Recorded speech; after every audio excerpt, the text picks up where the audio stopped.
ഹരേ കൃഷ്ണ. സ്നേഹം നിറഞ്ഞ ശുഭദിനാശംസകൾ. ശ്രീമദ് ഭഗവത്ഗീത അധ്യായം 9 രാജവിദ്യ രാജഗുഹ്യയോഗം. ഇതിൽ 5 വരെയുള്ള ശ്ലോകങ്ങളാണ് നമ്മൾ ഇതുവരെ മനസ്സിലാക്കിയത്. ഭഗവാൻ അർജുനനോട് പറയുന്നു, ഹേ അർജുന, നീ ഒരിക്കലും എന്നിൽ അസൂയാലു ആയിട്ടില്ല. അതുകൊണ്ട് അതീവ രഹസ്യമായ ഈ ജ്ഞാനവും വിജ്ഞാനവും നിന്നെ ഞാൻ ഗ്രഹിപ്പിക്കാം. ഇതറിഞ്ഞു കഴിഞ്ഞാൽ ഭൗതിക ജീവിത ക്ലേശങ്ങളിൽ നിന്ന് നീ മുക്തനാകും. ഈ ജ്ഞാനം രാജവിദ്യയാണ്. രഹസ്യങ്ങളിൽ വച്ച് രഹസ്യവും ഏറ്റവും പവിത്രമായതും ആണിത്. നേരിട്ട് ആത്മസാക്ഷാത്കാരം നൽകുന്നതുകൊണ്ട് ധർമ്മത്തിൻ്റെ പരിപൂർണതയാണിത്. ശാശ്വതവും സന്തോഷത്തോടെ ചെയ്യാവുന്നതുമാണ്. എന്നാൽ ഭക്തിയുത സേവനത്തിൽ വിശ്വാസമില്ലാത്ത, എന്നെ വിശ്വാസം ഇല്ലാത്തവർക്ക് യാതൊരു കാരണവശാലും എന്നെ പ്രാപിക്കുവാൻ സാധ്യമല്ല.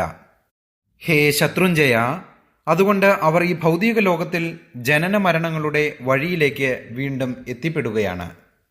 അവ്യക്തമായ രൂപത്തിൽ ഈ പ്രപഞ്ചം എമ്പാടും വ്യാപിച്ചു നിൽക്കുകയാണ് ഞാൻ.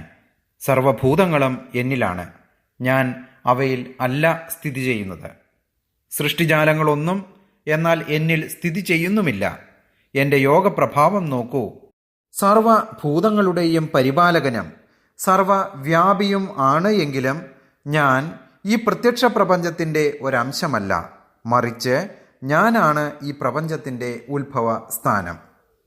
ഇതുവരെയാണ് നമ്മൾ കഴിഞ്ഞ ദിവസം മനസ്സിലാക്കിയത്. ഗുരുപ്രാർത്ഥനയ്ക്ക് ശേഷം നമുക്ക് 6 മുതൽ 10 വരെയുള്ള 9-ാം അധ്യായത്തിലെ ശ്ലോകങ്ങൾ നോക്കാം.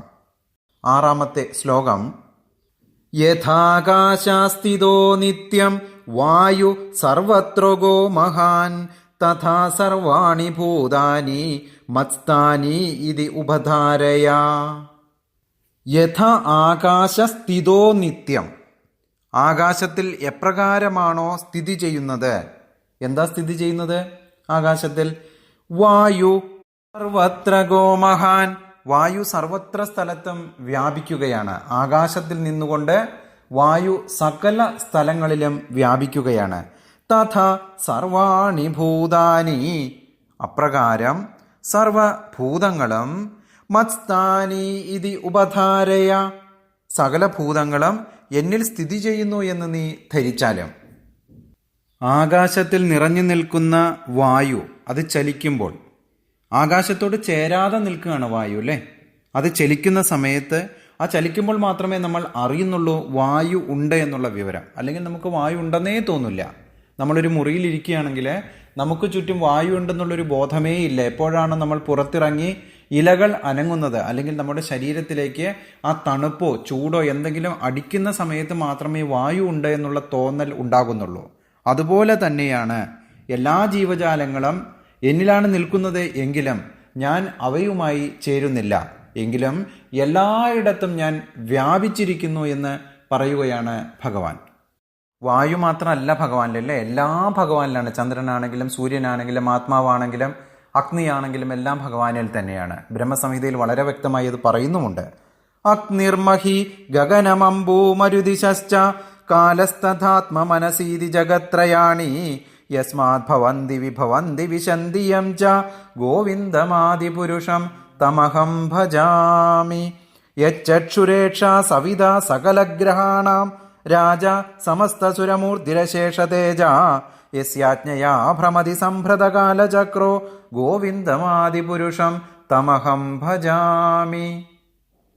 3 ലോകങ്ങളും, അഗ്നി, ഭൂമി, ആകാശം, ജലം, വായു, ദിശകൾ, സമയം, ആത്മാവ്, മനസ്സ് എല്ലാം തന്നെ, മാത്രമല്ല കാലചക്ര ഭരണാധികാരിയായിട്ടുള്ള സൂര്യൻ ഭഗവാന്റെ കണ്ണാണെന്നാണ് പറയുന്നത്.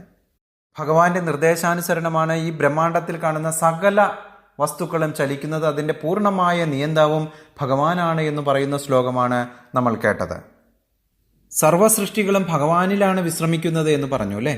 എപ്പോഴാണ് ഭഗവാനിൽ വിശ്രമിക്കുക? സർവഭൂതാനി കൗന്ദേയ പ്രകൃതിം യാന്തി മാമികാം കൽപക്ഷയേ പുനഃസ്ഥാനി കൽപാദോ വിസൃജാമ്യഹം.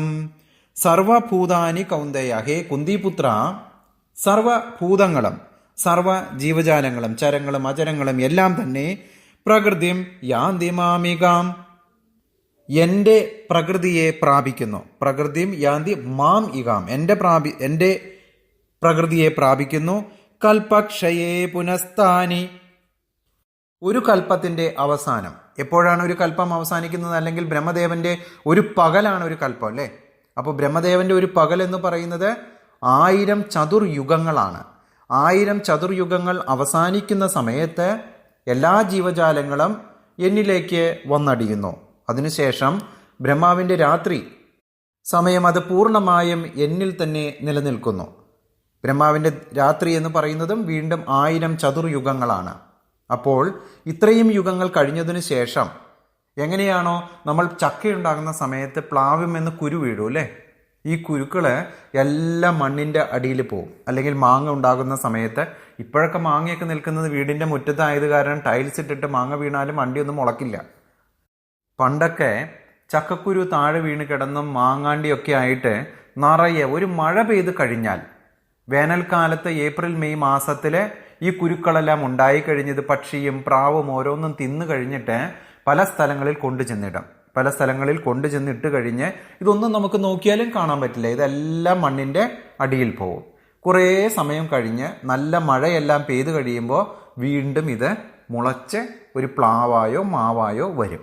അതുപോലെ ഒരു സമയത്ത് പകൽ സമയം വേനൽക്കാലം കഴിയുന്നതോടുകൂടി എല്ലാ ജീവജാലങ്ങളും ഭഗവാനിലേക്ക് എത്തിപ്പെടുന്നു. അല്ലെങ്കിൽ പകൽ അവസാനിക്കുന്നതോടുകൂടി എല്ലാ ജീവജാലങ്ങളും തിരിച്ച് ഭഗവാനിലേക്ക് വരുന്നു. വീണ്ടും ഒരു മഴയെല്ലാം പെയ്ത് രാത്രി കഴിയുന്ന പോലെ ചൂടെല്ലാം മാറി മഴ വരുമ്പോൾ എങ്ങനെയാണോ ഈ ചക്കക്കുരുവും അതുപോലെ തന്നെ മാങ്ങാണ്ടിയും എല്ലാം മുളച്ചു വരുന്നത് എന്നതുപോലെ വീണ്ടും ഈ ഭൂതജാലങ്ങളെല്ലാം തന്നെ അവയുടെ കർമ്മഫലങ്ങൾക്ക് അനുസരിച്ച് വീണ്ടും പ്രത്യക്ഷമാവുകയാണ് ചെയ്യുന്നത്. ഭൗതിക പ്രപഞ്ചത്തിൻ്റെ സൃഷ്ടിസ്ഥിതി സംഹാരങ്ങൾ പൂർണ്ണമായും ഭഗവാന്റെ ഇച്ഛയ്ക്ക് അധീനപ്പെട്ടിരിക്കുകയാണ്. അടുത്ത ശ്ലോകത്തിൽ ഭഗവാൻ പറയുന്നു, പ്രപഞ്ച പ്രവർത്തനം എൻ്റെ അധീനതയിലാണ് എന്നും എൻ്റെ ഇച്ഛയ്ക്കനുസരിച്ച് അത് വീണ്ടും വീണ്ടും ആവിർഭവിക്കുകയും ഒടുവിൽ തിരോഭവിക്കുകയും ചെയ്യുന്നു എന്ന് പറയുകയാണ്. പ്രകൃതിം സ്വാമവഷ്ടഭ്യ വിസൃജാമി പുനഃ പുനഃ ഭൂതഗ്രാമമിമം കൃഷ്ണം അവശം പ്രകൃതേർവശാത്. പ്രകൃതിം സ്വാമവഷ്ടഭ്യ, സ്വന്തം പ്രകൃതിയിൽ പ്രവേശിച്ചുകൊണ്ട്, ഭഗവാനിലേക്ക് പ്രവേശിച്ചുകൊണ്ട്, വിസൃജാമി പുനഃ പുനഃ, വീണ്ടും പുനഃസൃഷ്ടി നടക്കുകയാണ്. എന്താണ് പുനഃസൃഷ്ടി നടക്കുന്നത്? ഭൂതഗ്രാമമിമം കൃഷ്ണം, സകല ജീവജാലങ്ങളുടെയും കൂട്ടം, എല്ലാ ജീവജാലങ്ങളും ഭഗവാനിലേക്ക് പ്രവേശിക്കുന്നു. അതിനുശേഷം വീണ്ടും ഒരു പുനഃസൃഷ്ടി നടത്തുന്നു. അതിനുശേഷം അവശം പ്രകൃതേർവശാത്, ഒടുവിൽ തനിയെ അത് തിരോഭവിക്കുകയും ചെയ്യുകയാണ്. നമ്മൾ ഇതിനു മുൻപ് ശ്രീമദ് ഭാഗവതത്തിൽ വളരെ വ്യക്തമായി പറഞ്ഞിട്ടുണ്ട്. അതായത് പ്രപഞ്ച സൃഷ്ടി എന്ന് പറയുന്നത് ഭഗവാന്റെ അധമശക്തിയുടെ ആവിഷ്കാരമാണ്. സൃഷ്ടിവേളയിൽ ഭൗതിക ശക്തി മഹത്വത്വം എന്ന പേരിൽ വേർതിരിക്കപ്പെടുകയാണ്. അതിനുശേഷം ഭഗവാന്റെ ആദി പുരുഷ അവതാരമായിട്ടുള്ള കാരണോദകശായി വിഷ്ണുവാണ് ഉണ്ടാകുന്നത്. ഈ കാരണോദകശായി വിഷ്ണുവിൽ നിന്ന് അനേകം ബ്രഹ്മാണ്ടങ്ങൾ ഉത്ഭവിക്കുകയാണ്. ഈ ബ്രഹ്മാണ്ടങ്ങളിൽ ഓരോന്നിലും ഭഗവാന്റെ രണ്ടാമത്തെ പുരുഷാവതാരമായിട്ടുള്ള മഹാവിഷ്ണു അല്ലെങ്കിൽ ഗർഭോദകശായി വിഷ്ണു ഉൾപോകുകയാണ് ചെയ്യുന്നത്. കാരണസമുദ്രത്തിൽ നിന്നും കാരണ ഉദകശായി വിഷ്ണുവും ഗർഭ ഉദകശായി വിഷ്ണുവും ഉൾപൂകിയതിനു ശേഷം പ്രപഞ്ചത്തിൻ്റെ സൃഷ്ടി ഉണ്ടായിക്കഴിഞ്ഞ് ഗർഭോദകശായി വിഷ്ണുവിൽ നിന്നും ഉണ്ടായിരിക്കുന്ന ബ്രഹ്മദേവൻ, താമരപ്പൂവിന് മുകളിലിരിക്കുന്ന ബ്രഹ്മദേവനിൽ നിന്നും സൃഷ്ടി ആരംഭിക്കുകയാണ്. അങ്ങനെയുള്ള ഓരോ ജീവജാലങ്ങളുടെയും ഉള്ളിൽ പരമാത്മാവായി ക്ഷീരോദകശായി വിഷ്ണു വസിക്കുകയാണ്. ഭഗവാന്റെ 3 പുരുഷ അവതാരങ്ങളായ കാരണോദകശായി വിഷ്ണു, ഗർഭോദകശായി വിഷ്ണു, ക്ഷീരോദകശായി വിഷ്ണു, ഇങ്ങനെ 3 രൂപങ്ങളാണ് സൃഷ്ടിയുടെ എല്ലാ കേന്ദ്രത്തിലെയും പ്രഥമ സ്ഥാനം വഹിക്കുന്നത്. ജീവാത്മാക്കളെ സംബന്ധിച്ചിടത്തോളം അവരെല്ലാം പ്രകൃതിയുടെ ഗർഭത്തിൽ നിലകൊള്ളുകയും പൂർവ്വജന്മകർമ്മ ഫലങ്ങൾക്ക് അനുസരിച്ച് വിവിധ നിലകൾ കൈക്കൊള്ളുകയും ചെയ്യുകയാണ്. ഈ ഭൗതിക പ്രപഞ്ചത്തിൻ്റെ പ്രവർത്തനം അങ്ങനെ ആരംഭിക്കുകയാണ്. പ്രപഞ്ച ആവിർഭാവത്തോടു കൂടി തന്നെ വിവിധ തരത്തിലുള്ള മൃഗങ്ങളും പക്ഷികളും ജന്തുക്കളും മരങ്ങളും എല്ലാം ആവിർഭവിക്കുന്നു. ഇതിലൊന്നും അവർക്ക് യാതൊരു അധികാരവുമില്ല. ഓരോ ജീവജാലങ്ങളും സൃഷ്ടിക്കപ്പെടുന്നത് ഓരോരുത്തരുടെയും കർമ്മ ഫലങ്ങൾക്കനുസരിച്ച് പൂർണ്ണമായും ഭഗവാന്റെ നിർദ്ദേശാനുസരണം തന്നെയാണ്. ഇങ്ങനെ വിവിധ തരത്തിലുള്ള ജീവിവർഗത്തെ സൃഷ്ടിച്ചതിനു ശേഷം ഭഗവാൻ അവയിൽ ഒന്നും തന്നെ ബന്ധം പുലർത്തുന്നില്ലതാനും. വിവിധ ജീവാത്മാക്കളുടെ വാസനകൾക്ക് അനുയോജ്യമായാണ് സൃഷ്ടി നടത്തുന്നത്. അതുകൊണ്ട് തന്നെ ഭഗവാൻ അതിൽ ഉൾപ്പെടുന്നുമില്ല. ഭഗവാൻ അടുത്ത ശ്ലോകത്തിൽ പറയുന്നു, ഈ കൃത്യങ്ങളെല്ലാം ഞാൻ തന്നെയാണ് ചെയ്യുന്നത് എങ്കിലും ഓരോരുത്തരുടെയും കർമ്മ വാസനകൾക്ക് അനുസരിച്ചാണ് പ്രകൃതിയുടെയും അതുപോലെ തന്നെ ജീവജാലങ്ങളുടെയും സൃഷ്ടി നടത്തുന്നത് എങ്കിലും ധനഞ്ജയ, ഈ കർമ്മങ്ങൾക്കൊന്നും എന്നെ ബന്ധിക്കുവാൻ കഴിയില്ല. ഒരു ഭൗതിക പ്രവർത്തനങ്ങളോടും ബന്ധപ്പെടാതെ ഉദാസീനനെ പോലെ സ്ഥിതി ചെയ്യുകയാണ് ഞാൻ. 9-ാമത്തെ ശ്ലോകം. ന ച മാം താനി കർമാണി നിബദ്ധന്തി ധനഞ്ജയ ഉദാസീനവദാസീനം അസക്തം തേഷു കർമ്മസു. ന ച മാം താനി കർമാണി, ഈ കർമ്മങ്ങൾ ഒന്നും തന്നെ, ന ച മാം താനി കർമാണി, ഈ കർമ്മങ്ങൾ ഒന്നും തന്നെ നിബന്ധന്തി ധനഞ്ജയ, എന്നെ ബാധിക്കുന്നില്ല അർജുന. ധനഞ്ജയ, ധനത്തെ ജയിച്ചവനെ അർജുന, ഈ കർമ്മങ്ങൾ ഒന്നും തന്നെ എന്നെ ബാധിക്കുന്നില്ല. ഉദാസീനവദാസീനം, ഉദാസീനനെ പോലെ ഞാൻ സ്ഥിതി ചെയ്യുകയാണ്. അസക്തം തേഷു കർമ്മസു, അതിൽ ഒന്നും തന്നെ പെടാതെ ഞാൻ മാറി നിൽക്കുന്നു. ഭഗവാൻ ഇത്ര വലിയ സൃഷ്ടിയാണ്. പ്രപഞ്ചം നമുക്ക് ചിന്തിക്കാൻ പോലും പറ്റില്ല അല്ലേ? അത്രയും മഹത്തായ സൃഷ്ടിയാണ് പ്രപഞ്ചം. പക്ഷേ ഭഗവാൻ പറയുന്നു, യാതൊരു ഗർവുമില്ലാതെ ഇതിൻ്റെ എല്ലാം സൃഷ്ടി ആണ് എന്നുണ്ടെങ്കിലും ഇതിലൊന്നും ഞാൻ ഉത്തരവാദി ആണ് എന്നുള്ള ചിന്ത ഒന്നുമില്ലാതെ ഭഗവാൻ മാറി നിൽക്കുകയാണ്. ഇങ്ങനെ കേൾക്കുമ്പോൾ ഭഗവാന് യാതൊരു ജോലിയും ഇല്ല എന്ന് തെറ്റിദ്ധരിക്കരുത്. കാരണം അധ്യാത്മലോകത്തിൽ നിരന്തരം പ്രവർത്തിച്ചു കൊണ്ടിരിക്കുകയാണ് ഭഗവാൻ. ആത്മാരാമസ്യ തസ്യാസ്തി പ്രകൃത്യാന സമാഗമ. ഭഗവാൻ എപ്പോഴും ശാശ്വതവും ആനന്ദാത്മകവുമായ ആധ്യാത്മിക പ്രവൃത്തിയിൽ ഏർപ്പെട്ടുകൊണ്ടിരിക്കുകയാണ്. നമ്മളൊരു ജഡ്ജിയുടെ ഉദാഹരണം എടുത്തു കഴിഞ്ഞാൽ, ജഡ്ജി തൻ്റെ സ്ഥാനത്തിരുന്നു കൊണ്ട് പലർക്കും ശിക്ഷ വിധിക്കാറുണ്ട്.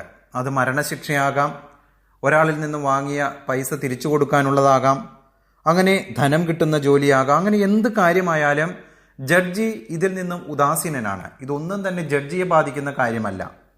തൻ്റെ കർമ്മം വളരെ ചുരുങ്ങിയ രീതിയിൽ അദ്ദേഹം നിർവഹിക്കുന്നു. എന്നാൽ ജീവജാലങ്ങൾക്ക് അത് വലിയ കർമ്മങ്ങളുമാണ്. അതുപോലെ തന്നെ ഭഗവാൻ വളരെ നിസാരമായി തൻ്റെ കർമ്മം നിർവഹിക്കുന്നു, ഒന്നിലും ഉൾപ്പെടാതെ. എങ്ങനെയാണോ ജഡ്ജി കേസ് വിധിച്ചതിന് ശേഷം തൻ്റെ സീറ്റിൽ നിന്നും ഉദാസീനനായി പുറത്തേക്ക് പോകുന്നത് എന്നതുപോലെ തന്നെ ഭഗവാനും തൻ്റെ കർമ്മങ്ങൾ നിർവഹിച്ചതിന് ശേഷം ഉദാസീനനായി നിലകൊള്ളുകയാണ്. എല്ലാ കർമ്മ മേഖലയിലും ഭഗവാന്റെ കൈ എത്തുന്നുണ്ട്. പക്ഷേ സൃഷ്ടി സംഹാരങ്ങളോട് ഭഗവാൻ ബന്ധപ്പെടുന്നുമില്ല. ജീവാത്മാക്കൾ താന്താങ്ങളുടെ മുൻ കർമ്മങ്ങൾക്ക് അനുസരിച്ചുള്ള വ്യത്യസ്ത ജീവഗണങ്ങളിൽ പിറവിയെടുക്കുകയാണ് ചെയ്യുന്നത്. കുറ്റം ചെയ്യുന്ന ഓരോരുത്തരും അവരുടെ കർമ്മത്തിൻ്റെ അടിസ്ഥാനത്തിലാണ് ജഡ്ജി അവർക്ക് ശിക്ഷ വിധിച്ചത്. അതുപോലെ തന്നെ ജീവിതത്തിലും ചെയ്യുന്ന തെറ്റുകൾക്കനുസരിച്ച്, ചെയ്യുന്ന കർമ്മഫലത്തിനനുസരിച്ച് ഭഗവാൻ അവർക്ക് വിവിധ തരത്തിലുള്ള ജീവനുകൾ കൊടുക്കുന്നു. ഇതിൻ്റെ അധ്യക്ഷനായിരിക്കുന്നത് ഭഗവാനാണ് എന്ന് മാത്രം. അതാണ് ഭഗവാൻ അടുത്ത ശ്ലോകത്തിലൂടെ പറയുന്നത്. മയാധ്യക്ഷേണ പ്രകൃതി സൂയതേ സചരാചരം ഹേതുനാനേന കൗന്ദേയ ജഗത് വിപരിവർത്തതേ. മയാ അധ്യക്ഷേണ പ്രകൃതി, ഞാൻ അധ്യക്ഷനായ പ്രകൃതി സൂയതേ സചരാചരം, സകല ചരാചരങ്ങളെയും സൃഷ്ടിക്കുകയാണ്. ഹേതു ന അനേന കൗന്ദേയ, ആ കാരണം കൊണ്ട് തന്നെ ജഗത് വിപരിവർത്തതേ, ജഗത്ത് പ്രവർത്തിക്കുകയും ചെയ്യുന്നു. ഭഗവാന്റെ തന്നെ ശക്തിയാണ് ഭൗതിക പ്രകൃതി. ഭഗവാന്റെ നിർദ്ദേശാനുസരണം പ്രവർത്തിക്കുന്നു. ഭഗവാനാണ് അതിൻ്റെ അധ്യക്ഷൻ എന്നാണ് പറയുന്നത്. അല്ലയോ കുന്തിപുത്ര, എൻ്റെ ശക്തിവിശേഷങ്ങളിൽ ഒന്നായ ഈ ഭൗതിക പ്രകൃതി എൻ്റെ നിർദ്ദേശം അനുസരിച്ച് ചരാചരങ്ങളെ എല്ലാം സൃഷ്ടിക്കുകയാണ്. ഈ നിയമം അനുസരിച്ച് വീണ്ടും വീണ്ടും പ്രപഞ്ചം സൃഷ്ടിക്കപ്പെടുകയും സംഹരിക്കപ്പെടുകയും ചെയ്യുന്നു. ഇവിടെ ഭഗവാൻ സ്പഷ്ടമാക്കുന്നത് ഭഗവാൻ ഭൗതിക പ്രപഞ്ചത്തിനും അതീതനാണ് എങ്കിൽ തന്നെയും അവയുടെ ആത്യന്തികമായിട്ടുള്ള നിയന്ത്രണം ഭഗവാനിൽ തന്നെയാണ് എന്നാണ് പറയുന്നത്. ഭൗതിക ലോകത്തിൻ്റെ പശ്ചാത്തലവും അതിനു പിന്നുള്ള ഇച്ഛാശക്തിയുമാണ് ഭഗവാൻ. ഭരണച്ചുമതല ഭൗതിക പ്രകൃതിയുടെയും. ഭരണച്ചുമതല നിർവഹിക്കുന്നത് പ്രകൃതിയാണ്. പക്ഷേ അതിൻ്റെ നിർദ്ദേശം ലഭിക്കുന്നത്, ഭൗതിക പ്രകൃതിക്ക് ലഭിക്കുന്നത് ഭഗവാനിൽ നിന്നാണ്. നമ്മൾ പലപ്പോഴും രാഷ്ട്രീയ പാർട്ടികളിൽ കാണാറുള്ളതാണ്. പ്രധാനമന്ത്രിയൊക്കെ ആവുമെങ്കിലും അതൊരു പൊസിഷനിൽ മാത്രമായിരിക്കും അല്ലേ. അതിനെ നിയന്ത്രിക്കുന്നത് അതിന് പിന്നിലുള്ള വേറെ ഏതെങ്കിലും ഒരു ശക്തിയായിരിക്കും. അതായത് ഭഗവാന്റെ ആജ്ഞ നിമിത്തമാണ് ഭൗതിക പ്രകൃതി പ്രവർത്തിക്കുന്നത് എന്നും ഭഗവാന്റെ ആജ്ഞ ഇല്ല എന്നുണ്ടെങ്കിൽ അതിനെ പ്രവർത്തിക്കാൻ സാധിക്കുകയില്ല എന്നും വ്യക്തമാക്കുകയാണ് ഈ ശ്ലോകങ്ങളിലൂടെ. ഇന്നത്തെ ശ്രീമദ് ഭഗവത്ഗീത ഭഗവാന്റെ പാദപങ്കജങ്ങളിൽ സമർപ്പിക്കുന്നു. ഏവർക്കും സ്നേഹം നിറഞ്ഞ ശുഭദിന ആശംസകൾ. ഹരേ കൃഷ്ണ.